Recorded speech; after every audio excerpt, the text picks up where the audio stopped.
separation principle. In this exercise, we show that when we have a process and we build a regulator based on a feedback, output feedback, then the observer part will not interfere with the controller part.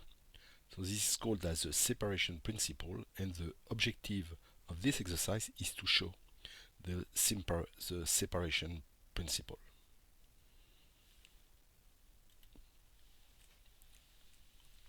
So you assume that I have a process here.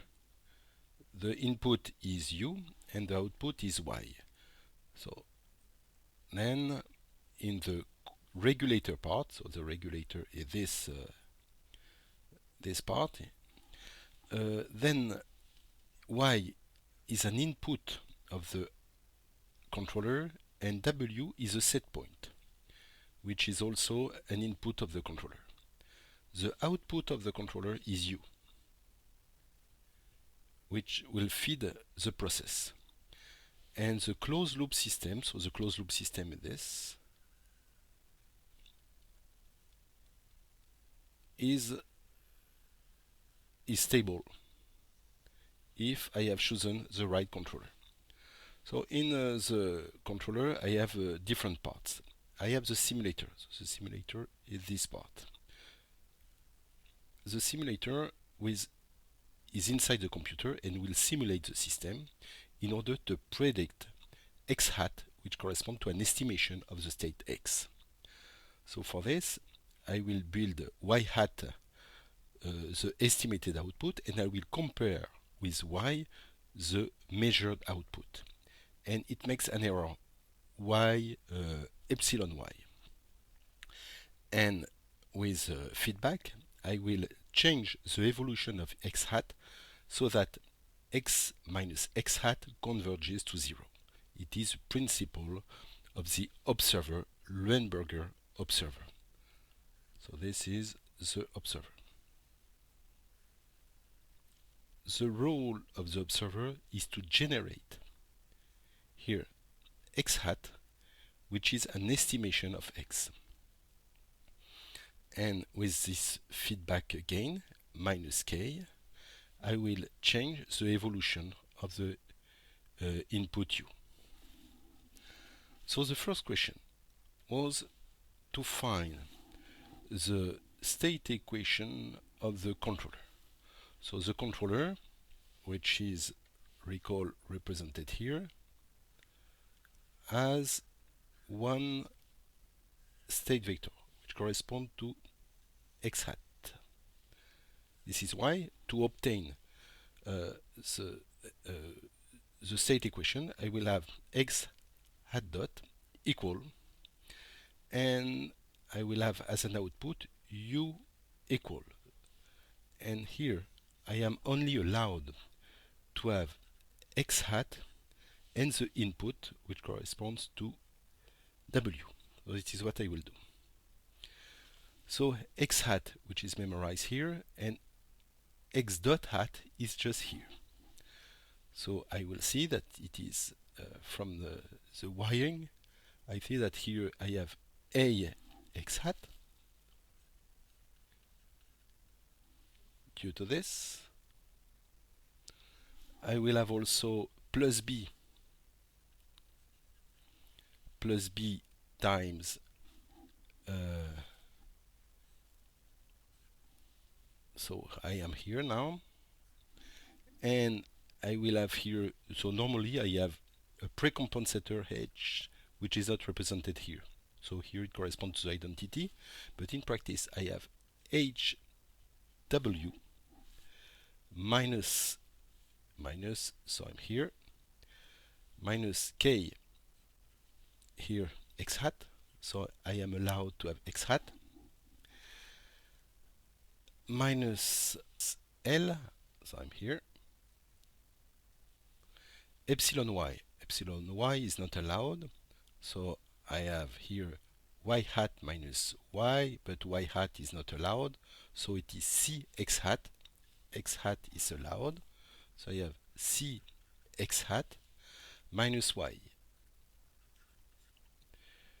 Y is allowed because it is also an input of the system. Indeed, the input are W and also Y. Now for U. For U, so I'm here. U is equal to HW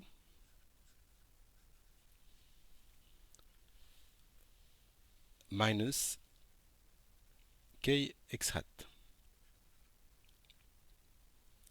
So this corresponds to the state equation of the controller. In a simplified form, I will rewrite like this. I have x hat dot equal, so I have a minus bk minus lc x hat plus bhw, yes, plus ly, and u equal minus k x hat plus hw. So I can see here the evolution matrix, and this one and this one correspond to the control matrix, here to the observation matrix and the direct matrix of the controller. So the controller is a system with input W and Y, and the output is U. Second question, I have to find the state equation of the closed loop system. And I will take, of course, as a state vector x and x hat.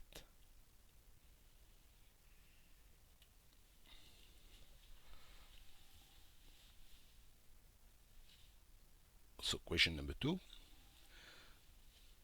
The memory of the system is x and x hat and correspond to the state of the system. This is why, to write the state equation of the closed loop system in blue, I will write x dot x hat dot equal y equal, because it is the output of the system, and here I am only allowed to put the input, so it is W, and the state x and x hat. For simplicity, I will assume, as given in the exercise, that h is equal to the identity. This is why here h does not appear anymore. Okay, so now I start here. I write that it is ax plus bu, but u is not allowed.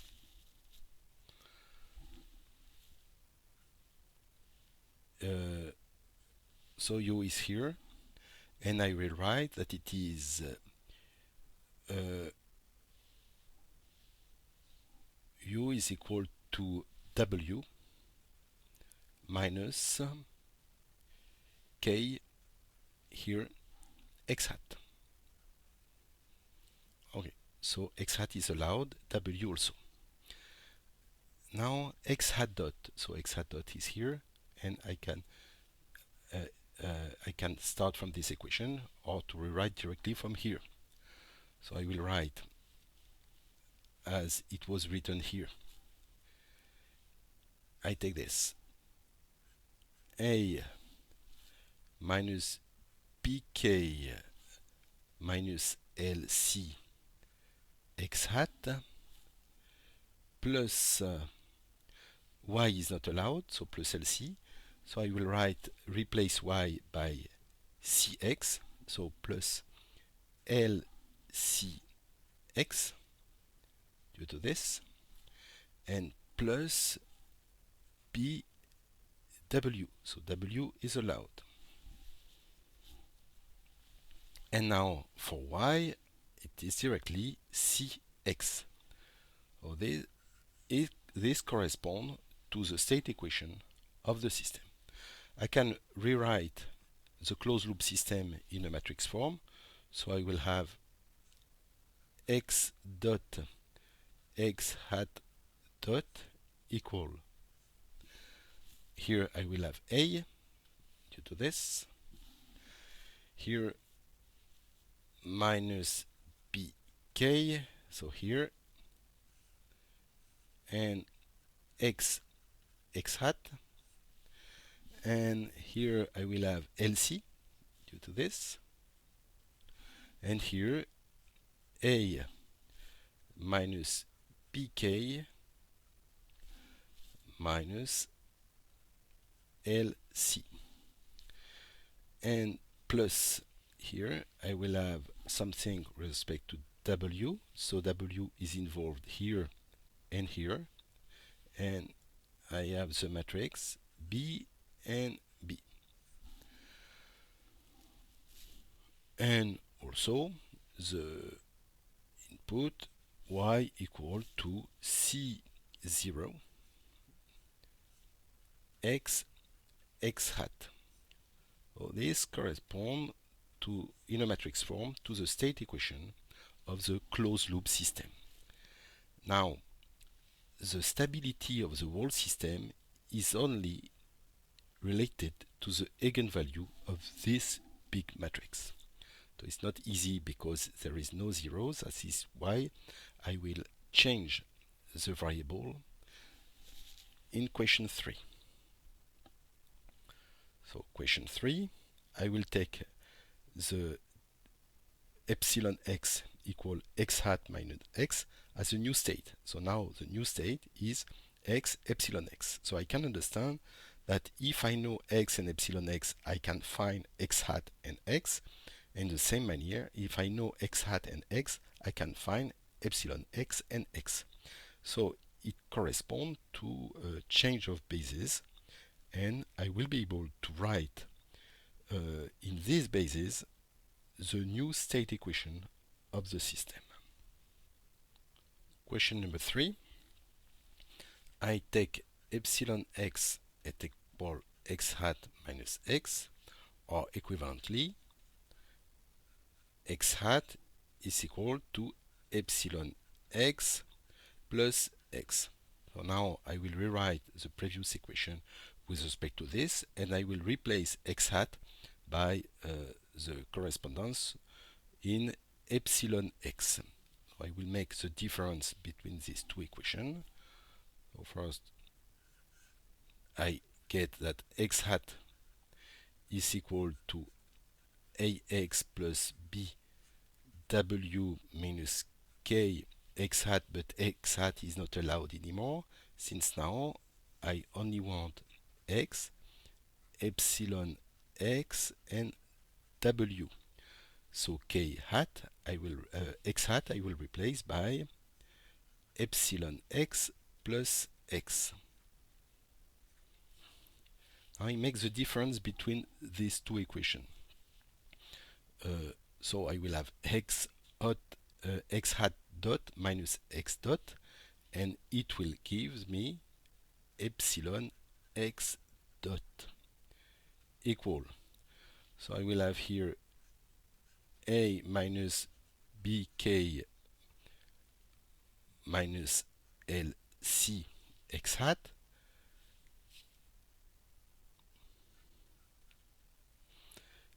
plus lc x plus bw minus, so this one is ax plus bw minus bk x hat.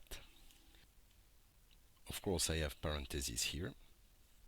I have some simplification. This one simplify with this one, minus bk here x hat simplify with this one. I also know that x hat minus x is equal to epsilon x, so here I obtain a minus lc epsilon x. As a consequence,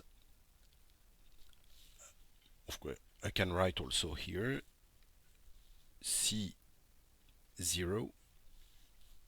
x epsilon x. Okay. In a matrix form, I have x dot epsilon x dot equal a minus bk, here x epsilon x, minus bk, 0 a minus lc, plus b 0 w, b is this one. And here again I will have C0 x epsilon x. So it is a new formulation. Now what I can see here is that from B, due to the fact that I have a 0 here and a 0 here, the state epsilon x is not controllable. I can see also that this matrix with the A here is block diagonal. It's here. I also see that epsilon x dot is equal to A minus LC epsilon x. So it shows that again it is not controllable. Question number 4. Show that the characteristic polynomial of the closed loop system is given by this. And now we have to deduce a relationship between the poles we have placed and the poles of the closed loop system.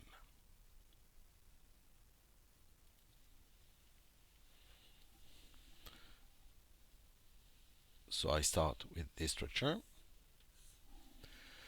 and the characteristic polynomial P of S is equal to the determinant of Si, so identity, minus the evolution matrix, which corresponds to A minus bk,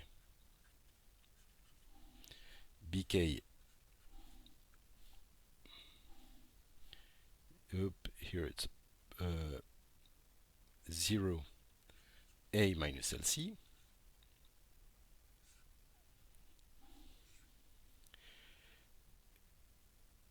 which is equal to the determinant of Si minus A plus bk, here bk,